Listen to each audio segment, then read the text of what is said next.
Izobrazba se nastavlja. Red je došao na zube.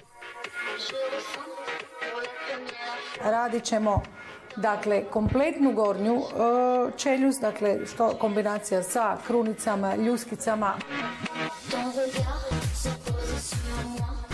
I napraviti novu liniju smijeha, povećati vaše zube koje ste jednostavno sasjekli tokom vremena i mislim da će to biti jedan sjajan rezultat.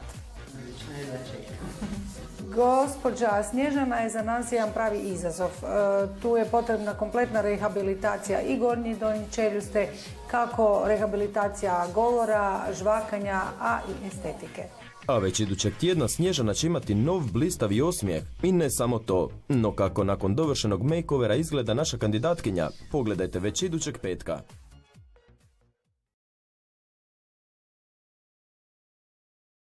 Tu je potrebna kompletna rehabilitacija i gornje i donje čeljuste.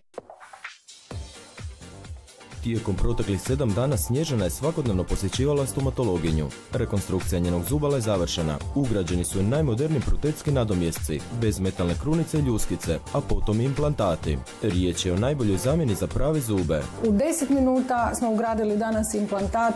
Gospođa će potvrditi da apsolutno ništa nije bilo bolno. Odraz u ogledalu Snježanu je umalo rasplakao. Dobila je pravi hollywoodski osmijeh. Ogledalce. Predivna. Prezadovoljna sam sa zubima, jako sam se bojala zubara, pa sam zato zapustila zubim.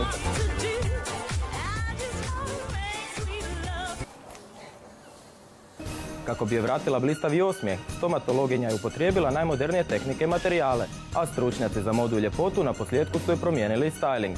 Vrijeme je da vidimo rezultat našeg ekstremnog makeovera.